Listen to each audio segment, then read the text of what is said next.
Hello class, welcome back बच्चों। लो प्यारे बच्चों, स्टार्ट कर रहे हैं नया लेक्चर। सबसे पहले बेटा चर्चा प्रॉब्लम्स के साथ और फिर बेटा बात को आगे बढ़ा रहे हैं। बहू, अभी हमारा रोज का टारगेट 2 इलस्ट्रेशन का चल रहा है और 2 क्वेश्चन आपको सिमिलर होमवर्क मिल जाते हैं। ये किसी भी दिन मुझे कहना ना पड़े, ये टारगेट रोज चलता रहेगा। ठीक है जी, सब सामने देख रहे हैं। बहू, क्वेश्चन नंबर 3, किसी की कोई भी प्रॉब्लम पूछ लो मुझे। हाँ, कैश का बैलेंस मैच नहीं कर रहा, बाकी सब मैच कर गया। ठीक है जी, देख लेते हैं क्या क्या किया। बाबू, सबसे पहली ट्रांजैक्शन में 2 लाख रुपए का कैश आया होगा। गुड्स जब आपने कैश में खरीदे 60,000 का कैश चला गया होगा, यानी कि न्यू इक्वेशन में यहाँ बैलेंस बच गया होगा 140। ठीक है, फिर कहता है sold goods for cash costing 40,000 at a profit of 20% and on credit costing 72,000 at a profit of 25%। तो वो जिसने ये ट्रांजैक्शन खुद से कर ली, बहुत अच्छी बात, बहुत ही बढ़िया बात। जिसने नहीं करी बेटा, उसको मैं समझाने की कोशिश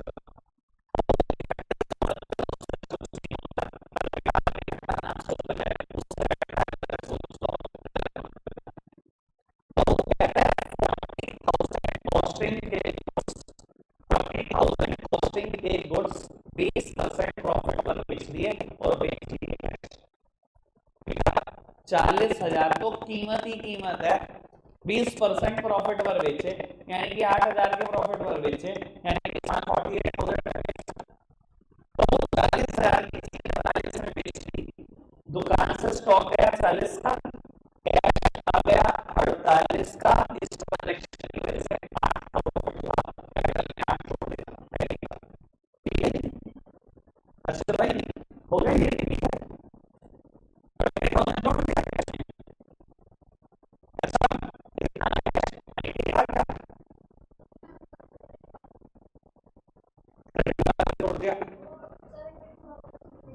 तो कहता है क्रेडिट पर सामान बेचा 72,000 का 25%। बेटा 72,000 तो कॉस्ट ही कॉस्ट है, 25% मुनाफे पर बेचा यानी कि 18,000 के मुनाफे पर बेचा है, यानी कि 72,000 की 72,000 का स्टॉक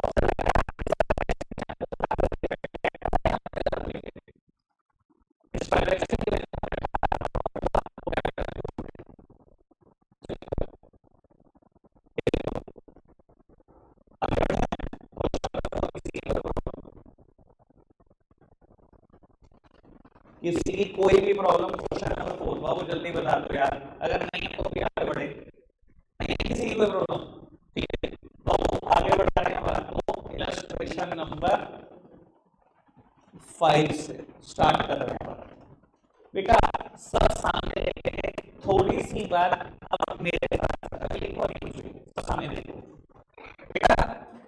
कुछ बातें अकाउंट्स की मेरे से कॉपी करने की कोशिश करना, 100% नहीं भी कॉपी कर पाओ।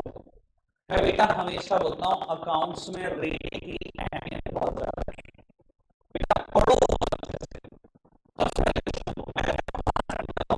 तो 2 मिनट लूंगा मैं, 5 मिनट लगाओ पढ़ने, आराम से पढ़ो क्वेश्चन को।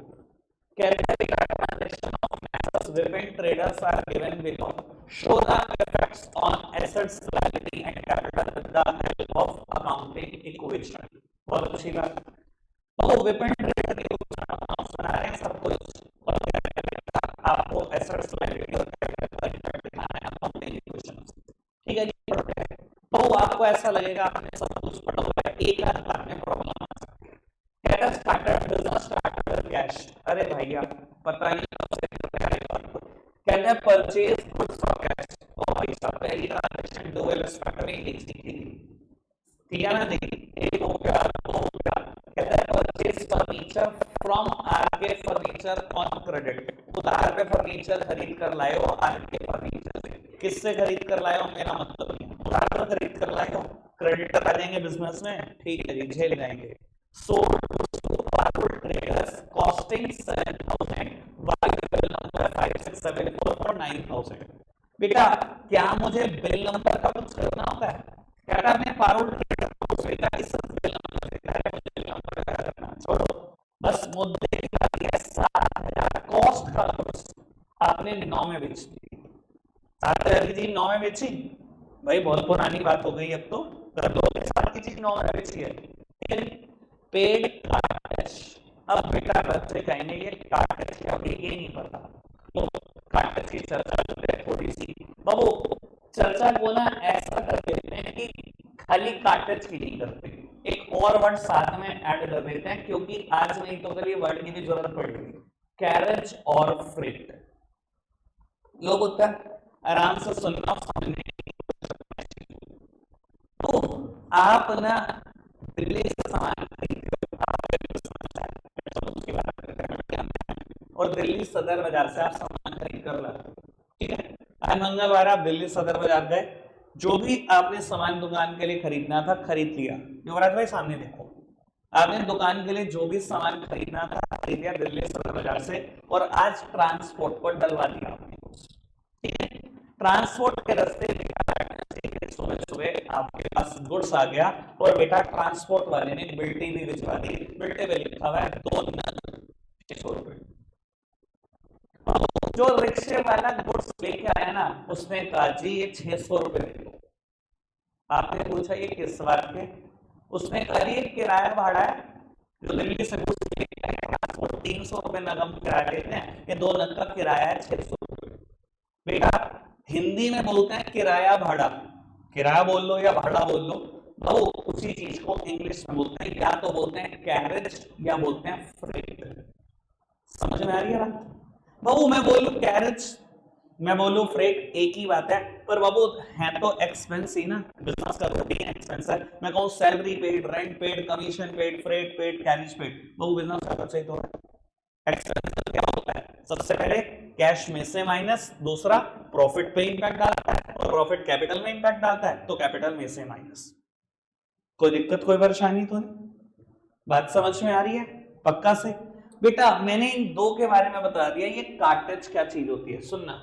बाबू जब आपकी मटिया महल में दुकान है, आयुष्मा सामने देखो, आते भाभी, बाबू जो आपकी मटिया महल में दुकान है, वो दुकान ना बेटा 3 फ्लोर की है। ग्राउंड फ्लोर पे भी आपके पास काम है, फर्स्ट फ्लोर पे भी है, और सेकंड फ्लोर पे भी है।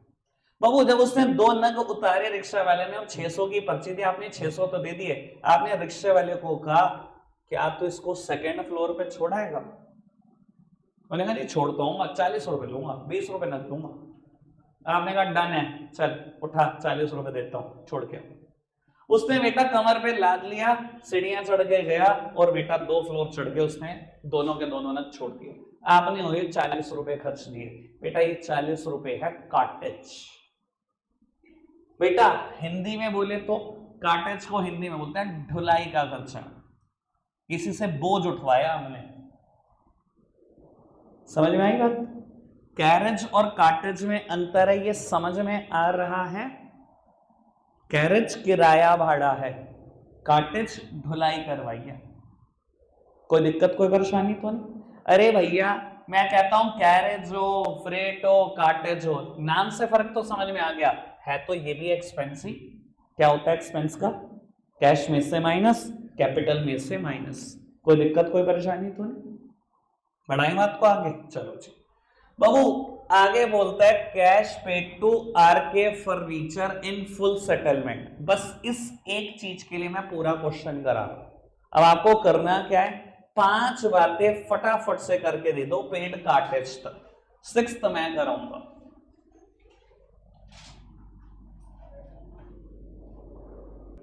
बेटा अब अगर किसी ने कर भी लिया है तो भी अच्छी बात, नहीं भी किया उससे भी अच्छी बात, सब सामने देखो। 5 मिनट के लिए सब पेन छोड़ दो बेटा, सिर्फ 5 मिनट के लिए व्यू छोड़ दे बेटा। आनंदिका रहने दो बेटा, जसप्रीत रुक जाओ बेटा। चलो सब सामने देखना मेरी तरफ। बेटा मैं ट्रांजैक्शन की चर्चा करने जा रहा हूं जो आज से पहले हमने कभी नहीं करी। बेटा क्वेश्चन रीड करते टाइम ही आपको ये बात जाननी होती है, मैं आपको सच बता रहा हूं, मैंने अभी तक क्वेश्चन रीड करते टाइम ये बात कंफर्म नहीं करी, मैं अब करना चाह रहा हूं। बेटा जब मैंने थर्ड ट्रांजैक्शन पढ़ी तो थर्ड ट्रांजैक्शन कहती थी purchased furniture from RK furniture on credit 10,000। मेरे प्यारे बच्चों आपने 2 इंपैक्ट दिए होंगे, फर्नीचर खरीदा, एसेट्स में फर्नीचर 10,000 रुपए का ऐड कर दिया, लेकिन उधार खरीदा तो बेटा क्रेडिटर्स में भी बेटा 10,000 रुपए ऐड कर दिए कि एक लाइबिलिटी भी आ गई बिजनेस की, कि पैसे देंगे आज नहीं तो कल उसको। ठीक है, सब कुछ कहानी सेम चल रही थी, बढ़िया चल रही थी। अब एक ट्रांजैक्शन आ गई। देखो आज से पहले ये ट्रांजैक्शन पता है कैसे आई थी? पेड टू आरके फर्नीचर, जैसे कल आई थी इलस्ट्रेशन नंबर 4 में, पेड टू रागिनी। आनी तो चाहिए थी transaction paid to RK furniture 10,000, खत्म। तब क्या करता अगर ये लिखा होता paid to RK furniture 10,000, cash में से माइनस कर देता 10,000 और लाइबिलिटी में क्रेडिटर में से 10,000 माइनस कर देता, क्रेडिटर जीरो हो जाते। यही होता, यही होता। आज क्या आई है ट्रांजैक्शन, समझना, चेंज है। Cash paid to RK furniture in full settlement 9,700। कहता है आरके फर्नीचर का हिसाब किताब निपटा दिया, फुल सेटलमेंट कर दी। कितने रुपए देकर? कहते पैसे 9700 ही दिए, पर पूरा ही सामने निपट गया। हाँ बेटा, वैसे मैं अभी ट्रीटमेंट के मोड में नहीं था सुनने के, चल बोल दे, बोल। कैपिटल में 300 प्लस कर देंगे, लायबिलिटी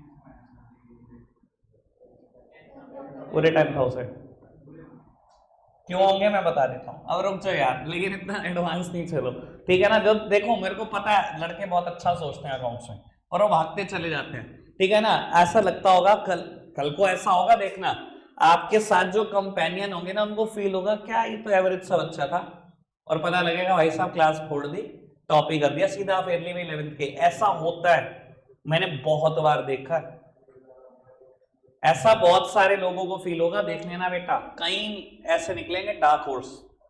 बाबू अब सबके लिए नया है, अकाउंट्स तो सबके लिए नया है। आपकी पास्ट परफॉर्मेंस मैटर नहीं करती मुझे इस चीज में। अब सुनो बेटा, ट्रीटमेंट सुनो, इधर देखना। बाबू कई बार होता है ना, आप क्रेडिटर्स के साथ ऐसा ही करते हो या आपके डेटर्स आपके साथ ऐसा करते हैं। आप गए भाई बता खाता खोल, कितने पैसे देने हैं, उसने खाता खोला, आपका नाम लिखा हुआ 10,000 देने, आपने जेब से निकाले 9500 रुपए 9500 उसके काउंटर पे रखे, हो गया हिसाब बराबर। उसने गिने 9500, क्या बात कर रहे भाई, इतना मार्जिन थोड़ी है धंधे में, 500 रुपए कमा लिए क्या मैंने तेरे से 10,000 में? ना भाई ना, इतना मार्जिन नहीं है, ये कोई बात नहीं हुई, अभी नहीं होता हिसाब बराबर। आपने कहा अच्छा बहुत ज्यादा बोल रहा है, 200 रुपए जेब से निकाले, ये पकड़, अब हो गया हिसाब बराबर, अब बोलियो ना। और उसने पूरे 10,000 रुपए काटा मार दिया कि हिसाब बराबर हो गया। पैसे कितने दिए आपने? 9,700, और पूरी सेटलमेंट हो गई। फुल सेटलमेंट का मतलब ही यही है बेटा कि फ्यूचर में अब आप कोई पेमेंट उसको नहीं करने वाले, हिसाब बराबर हो गया आपका।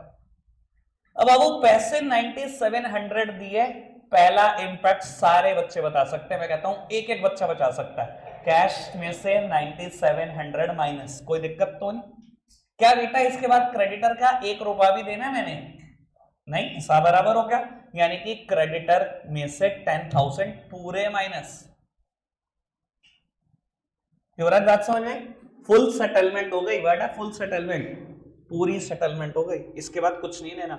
तो बाबू कैश गया सिर्फ 9,700, लेकिन क्रेडिटर पूरे 10,000 के चले गए। इस ट्रांजैक्शन की वजह से मुझे फायदा हुआ या नुकसान, ये बात सोच पा रहे हैं आप? फायदा हुआ, कैसे? देने थे 10,000, दे दिए 9700, 300 रुपए कमाए तो लिए। ट्रांजैक्शन की वजह से फायदा हुआ ना बाबू, प्रॉफिट बढ़ेगा ना मेरा, और प्रॉफिट बढ़ेगा तो समझदार हो, इंपैक्ट कहां पर दो? कैपिटल में 300 रुपए ऐड कर दो। मेरी तरफ देखो, अभी मेरी बात खत्म नहीं हुई। अच्छा, ये बात ऐसे होती, मैंने किसी डेटर से 10,000 लेने होते और उसने मुझे 9,700 देकर फुल सेटलमेंट कर ली होती, तो कहानी क्या होती? बाबू देखो, सबसे पहला इंपैक्ट, मैंने 10,000 लेने थे, उसने 9,700 दे दिए। पहला इंपैक्ट तो यही बोला करो, कैश में से 9,700 प्लस कर दूं, 9,700 आ गए। डेटर लेकिन पूरे खत्म हो गए, पूरे 10,000 के। डेटर में से 10,000 माइनस कर दूं, ठीक है जी। और बाबू इस ट्रांजैक्शन की वजह से मुझे प्रॉफिट हुआ या लॉस? लॉस। लेने थे 10,000, ठीक है ना, आए 9700, 300 का नुकसान। नुकसान हुआ तो कहां जाएगा बेटा? कैपिटल में से माइनस। सोच पा रहे हैं सब बात? बाबू फिलहाल क्रेडिटर वाली बात ही है, डेटर वाली बात सिर्फ मैंने आपके समझने के लिए बात करी। ठीक है जी। तो बाबू क्रेडिटर वाली बात मैंने समझा दी, ये हो सकता है कैश सेल्स 10,000 रुपए की कॉस्ट के गुड्स 12 में बेच दिए, हो सकता है रेंट रिसीव्ड हो जाएगा, ड्राइंग्स हो जाएगा। सर फटाफट से क्वेश्चन निपटा दो ताकि हम इलस्ट्रेशन 6 पे बढ़ सके, फटाफट से।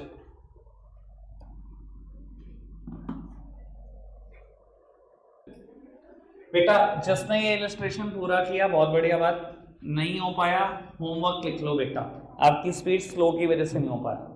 इलस्ट्रेशन नंबर 6 शुरू नहीं हो सकता बेटा अभी, क्योंकि अगर शुरू हो भी गया फर्स्ट एंट्री हो गई, सेकंड में अटक जाओगे।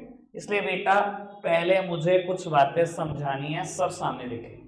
बेटा नोट्स में एक हेडिंग लिखो, ट्रीटमेंट ऑफ, नए क्वेश्चन खत्म करा आपने, इलस्ट्रेशन खत्म करा, वहां लिखो treatment of outstanding and prepaid expense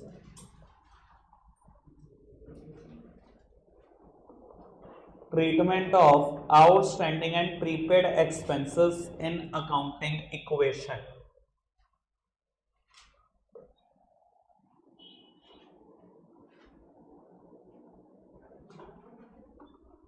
और इसके बाद नई तरफ देखना शुरू करो, अरे यार ये लो लिखो फटाफट से, उसके बाद नई तरफ देखना शुरू कर देना।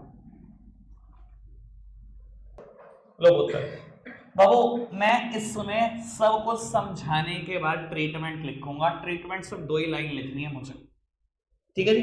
लेकिन वो 2 लाइन समझाने के लिए जो 12-15 मिनट की मशक्कत है वो मुझे करनी है, तो पहले सबसे पहले 12-15 मिनट में खर्च लूं। बाबू आपको याद है आपने मुझसे एक अकाउंटिंग प्रिंसिपल पढ़ा हुआ है जिसको हम बोलते हैं पीरियोडिसिटी, प्यार से, या अकाउंटिंग पीरियड कंसेप्ट। क्या बोलता था पीरियोडिसिटी, कुछ याद है आपको? बेटा ये बोलता था accounts will prepared for a specific period of time and that specific period is a financial year.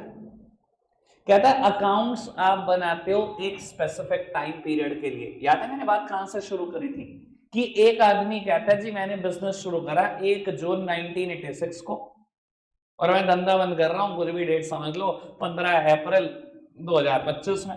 जी मैं तो इकट्ठे बैठ के अकाउंट्स बना दूंगा जब मैं रिटायर हो रहा हूँ 2025 में। भाई ऐसा नहीं होता। आप कहो मैंने 14 साल धंधा कर लिया, पहले 25 साल आगे 39 साल, 40 साल धंधा करने के बाद मैं कह रहा हूं मैं तो 40 साल के इकट्ठे अकाउंट्स दे दूंगा सरकार तेरे को। बेटा सरकार कहती है ऐसे नहीं होगा, ये आपकी मर्जी नहीं है, जब मर्जी आए और अकाउंट्स दे दिए। Accounts will prepared for a specific period of time and that specific period is a financial year. Accounts हमेशा एक स्पेसिफिक टाइम पीरियड के लिए बनते हैं और वो एक स्पेसिफिक पीरियड ऑफ टाइम क्या है बेटा? Financial year. बेटा फाइनेंशियल ईयर हमेशा स्टार्ट होता है 1 अप्रैल को किसी भी साल की, और बेटा कंटिन्यू रहता है अगले साल की 31 मार्च तक। यानी कि बेटा अगर मैं इस साल की बात करूं तो अभी हमारा फाइनेंशियल ईयर है 2023-24 पूरी 11th क्लास के लिए, ठीक है ना। 24-25 शुरू हो चुका है पर खत्म नहीं हुआ, तो हम मानते हैं हमारा फाइनेंशियल ईयर क्या होगा बेटा? 23-24 होगा। कोई दिक्कत कोई परेशानी तो नहीं? अब काम की बात बाबू, खाली अकाउंटिंग पीरियड कंसेप्ट ने इतनी सी बात नहीं करी, इसने कुछ आगे भी बोला। अब ये आगे की बात बड़ी इंपॉर्टेंट हो जाती है, आराम से सुनना। बाबू मैंने अभी तक जितने भी अकाउंटिंग प्रिंसिपल पढ़ाए सब में थोड़ी थोड़ी बात करी है, कंप्लीट बात किसी में नहीं करी। मुझे पता है हो ही नहीं सकती बेटा कंप्लीट बात, शुरू के 5 दिन में कंप्लीट बात बता दो, हो ही नहीं सकती। बाबू अकाउंटिंग पीरियड कंसेप्ट कहता है अकाउंट्स एक स्पेसिफिक पीरियड ऑफ टाइम के लिए बनते हैं और वो एक specific period of time financial year है, ये तो बात हो ही गई थी। बाबू इसने बोला क्योंकि अकाउंट्स आप 12 महीनों के लिए बना रहे हो, इसलिए अगर कभी अकाउंट्स में कोई एक्सपेंस दिखाना पड़ा या इनकम दिखानी पड़ी तो वो भी 12 महीने की ही रिकॉर्ड होगी। सुन लो बेटा मैं काम की बात बोल रहा हूं। अगर अकाउंट्स में कभी भी कोई इनकम दिखानी है, कोई खर्चा दिखाना है, वो 12 महीने का ही दिखाना है, क्योंकि अकाउंट्स 12 महीने के लिए बन रहे हैं। समझ में आ रही है बात? कोई दिक्कत कोई परेशानी तो नहीं? अब मैं एक एग्जांपल लेता हूं और क्लियर करता हूं आउटस्टैंडिंग और प्रीपेड का क्या होना चाहिए, सब आराम से सुनते जाओ। बेटा आपने ना अपने यहां पर एक स्टाफ रखा, ठीक है जी, और बेटा स्टाफ रख लिया 1 अप्रैल को ही। बेटा आपने उससे पूरे अप्रैल मंथ काम कराया और उसको कहा तेरे पैसे महीना खत्म होने के बाद अगले दिन दिया करेंगे, यानी कि आपने पैसे दे दिए 1 मई को, पूरा अप्रैल काम करा 1 से 30 अप्रैल तक, और 1 मई को कहा ये पकड़ तेरी सैलरी, छुट्टी खाने, कोई दिक्कत कोई परेशानी तो नहीं।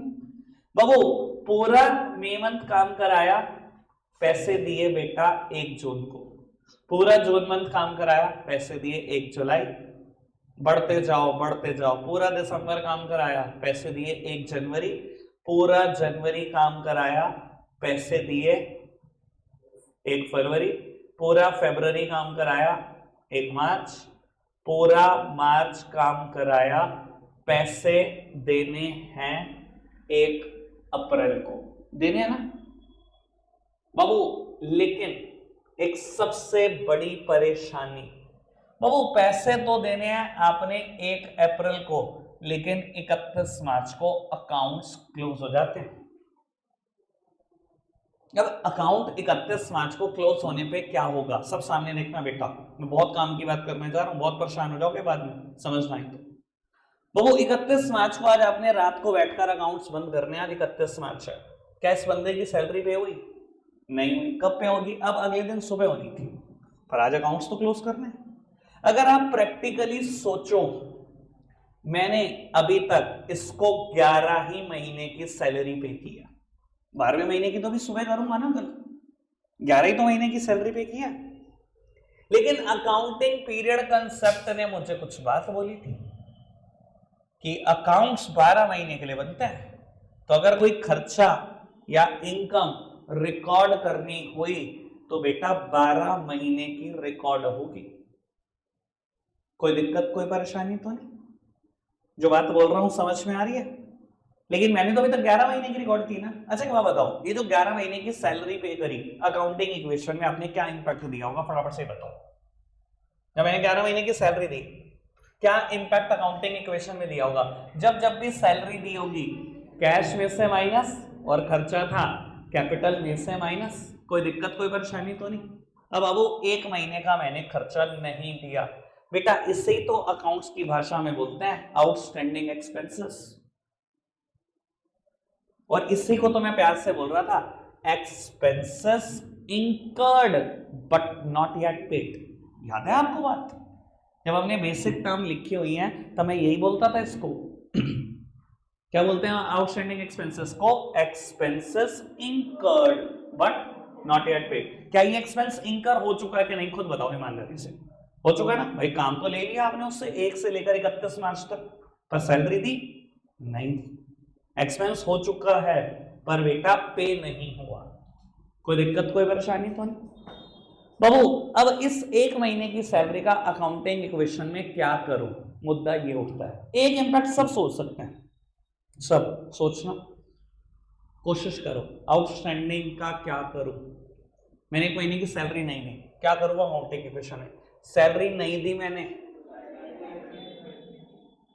बाबू मैंने नहीं दी ना, कल सुबह तो देनी पड़ेगी।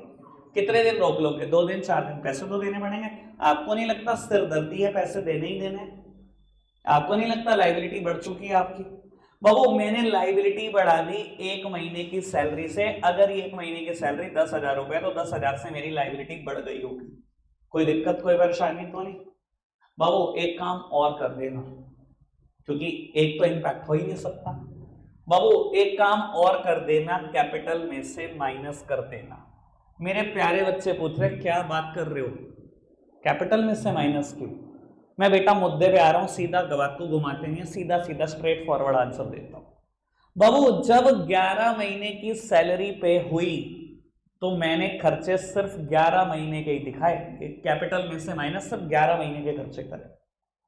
बाबू अकाउंटिंग पीरियड कंसेप्ट कहता है खर्चे 12 महीने के दिखाने पड़ेंगे, 12 महीने के लिए अकाउंट्स बना रहे हो, 12 महीने के खर्चे रिकॉर्ड करो, क्या फर्क पड़ता है वो भी पे नहीं हुआ, 12 महीने के दिखाओ, चाहे वो पे नहीं हुआ तब भी दिखाओ, खर्चा तो हुआ है ना।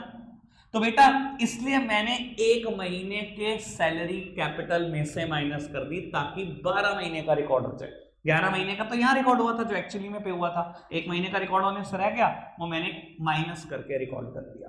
यहां पर ऐसा करने से पूरे 12 महीने के खर्चे रिकॉर्ड हो गए, पूरे 12 महीने के लिए प्रॉफिट कम हो गया। कोई दिक्कत कोई परेशानी तो नहीं इस बात में? क्या सब समझ पा रहे हैं बेटा क्या हो रहा है इम्पैक्ट? भाई सैलरी नहीं दी, सबको पता है सिरदर्दी है, लाइबिलिटी सब सोच सकते हैं, ठीक है ना? जो एक्चुअल बात बच्चों से सोची नहीं जाती वो यही है। Accounts will prepare for a specific time period and that specific time period is a financial year। ये 12 महीने के लिए अकाउंट्स बनते हैं। क्या 11 महीने का खर्चा दिखा के जान छूट सकती है? बेटा अकाउंट्स का प्रिंसिपल है।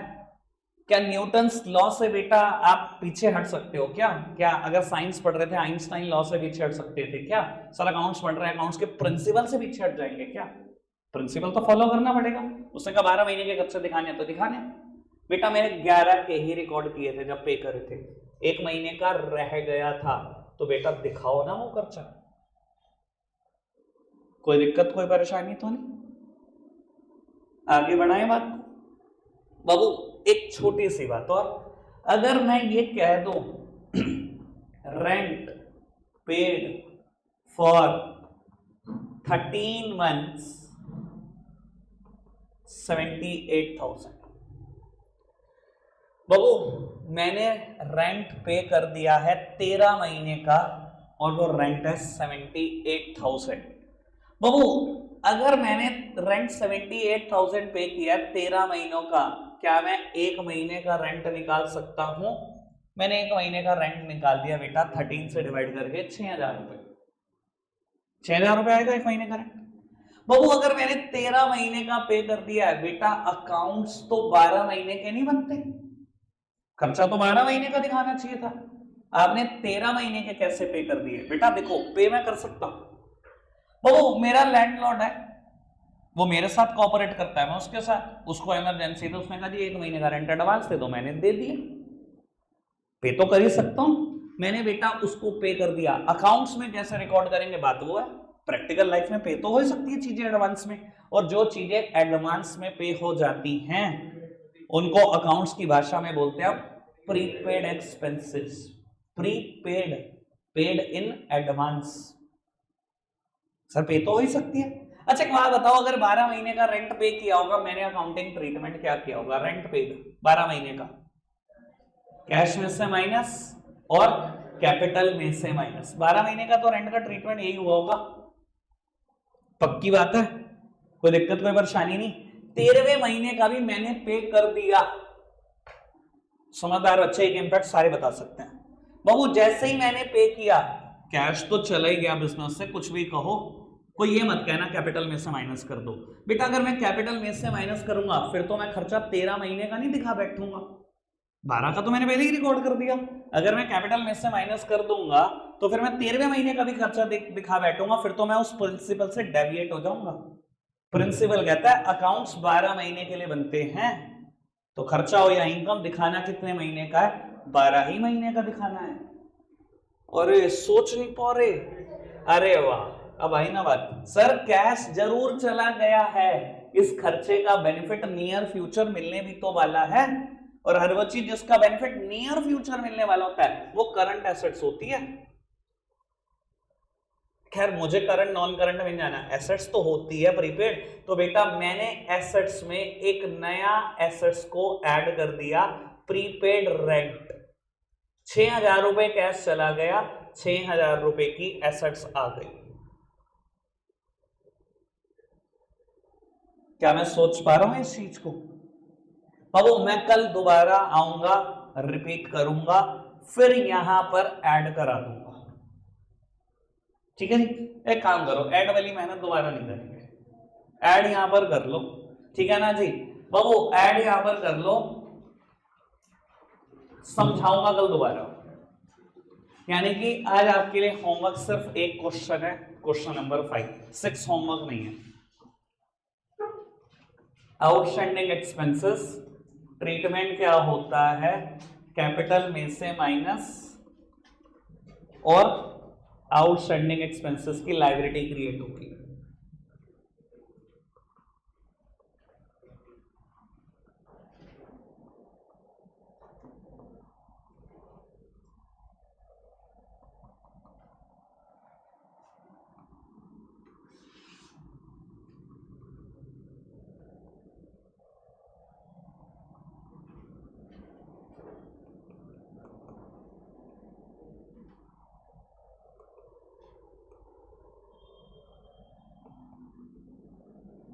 इसको नोट डाउन कर लो प्यारे बच्चों, रखेंगे आज के लिए इतना ही। बाय।